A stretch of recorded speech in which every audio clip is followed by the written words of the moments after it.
ವೀರಭದ್ರ ಅವನಿಗೆಲ್ಲ ನೋಡ್ತಾ ಇದ್ರೆ ನಿಜವಾಗ್ಲು ಏನಾದ್ರೂ ಸಾಧಿಸ್ಬೇಕೆನ್ನೋ ಛಲ ಅವನಲ್ಲಿ ತುಂಬಿಕೊಂಡಿದೆಯಲ್ಲ. ನನ್ನ ಮಾವನು ಇದ್ದಾನೆ ಉತ್ತರ ಕುಮಾರನಂತೆ, ತಾನು ಮಾಡಿದ್ದೇನೆ ಸಾಹಸ, ತಾನು ಮೆರೆದಿದ್ದೇನೆ ಸಾಹಸನಿಂದ ಮೆರೆತಿದ್ದಾನೆ. ಆದ್ರೆ ಅದನ್ನೆಲ್ಲ ನಮ್ಮ ಅಣ್ಣನಿಗೆ ಹೇಗೆ ಗೊತ್ತಾಗ್ಬೇಕು? ಆದ್ರೆ ಈ ನನ್ನ ಮನಸ್ಸು ವೀರಭದ್ರನನ್ನು ಸೆಳಿತಾ ಇದೆ. ಇವತ್ತು ಬರ್ಲಿ, ಏನಾದ್ರೂ ಮಾಡಿ ನನ್ನ ಮನಸ್ಸಿನಲ್ಲಿದ್ದ ವಿಷಯ ಅವನಿಗೆ ತಿಳಿಸ್ಲೇಬೇಕು. ಅವರೇ ಬರ್ತಿದ್ದಾರೆ, ಬರ್ಲಿ ಬರ್ಲಿ.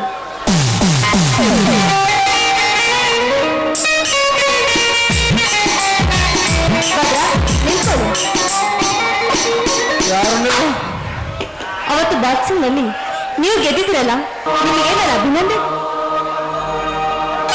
ಮೊದಲು ಯಾರಂತ ಹೇಳಿ ನೀವು. ನೋಡಿ, ಈ ಊರ ಶ್ರೀಮಂತ ಕಾಳಿಂಗರಾವ್ ಇದ್ದಾರಲ್ಲ, ಅವರ ತಂಗಿ ಕಲ್ಪನಾ ಈಗಲಾದ್ರೂ ಗೊತ್ತಾಯ್ತಿ? ಓಹೋ, ಈ ಊರಿನ ಗರ್ಭ ಶ್ರೀಮಂತ ಕಾಳಿಂಗರಾವ್ ತಂಗಿನ ನೀನು? ಅದೇನು ನಿನ್ನ ಮಾವನಿಗೆ ಸಪೋರ್ಟ್ ಮಾಡೋದು ಬಿಟ್ಟು ನನಗೆ ಅಭಿನಂದನೆ ಹೇಳ್ತಿದ್ರಲ್ಲ, ಇದೇನೋ ನನಗೆ ಆಶ್ಚರ್ಯವೆನಿಸುತ್ತದೆ. ಭದ್ರ, ಇದರಲ್ಲಿ ಆಶ್ಚರ್ಯ ಪಡುವಂಥದ್ದೇನಿದೆ? ನನ್ನ ಮನಸ್ಸಲ್ಲಿರುವುದು ನೇರವಾಗಿ ನಿಮಗೆ ತಿಳಿಸಿದೆ ಅಷ್ಟೇ. ಅಂದರೆ ನಾನು ನಿಮ್ಮನ್ನ ಮನಸಾರಿ ಮುಚ್ಚಿರುವೆ. ಸಾಕು ಮಾಡಿಕೊಂಡು ಕಲ್ಪನಾ ನಿನ್ನ ಕಪಟ ನಾಟಕವನ್ನು. ನಿನ್ನ ನಾಟಕಕ್ಕೆ ನಾನು ಪಾತ್ರಧಾರಿಯಾಗಲ್ಲರೇ, ಅದಕ್ಕೆ ಅಂತೆ ದಾರಿ ಬೇರೆದವರು ಕಾಯ್ತಾರ, ಅವರನ್ನು ಕಾಣೋ ನೀನು. ಭದ್ರ, ಏನು ಹೇಳ್ತಾ ಇದ್ರು ನೀವು? ನೋಡಿ, ನಾನು ನಾಟಕ ಮಾಡ್ತಾ ಇಲ್ಲ.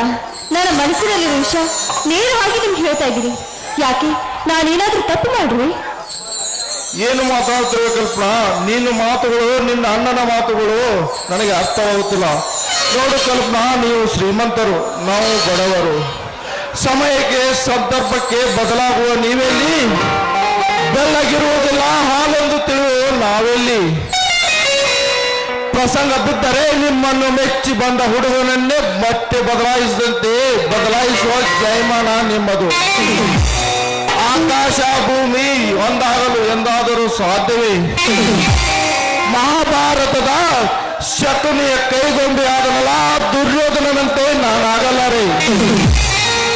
ಭದ್ರ, ಒಂದೇ ಮಾತನ್ನು ಕಟ್ಟಿಂದಾಗಿ ಈ ರೀತಿ ಮಾತನಾಡಬೇಡಿ. ಸ್ವಲ್ಪ ವಿಚಾರ ಮಾಡಿ ಒಂದು ನಿರ್ಧಾರಕ್ಕೆ ಬನ್ನಿ. ನಾನಿನ್ ಬರ್ತೀನಿ. ಹೋಗ್ಬೋದು.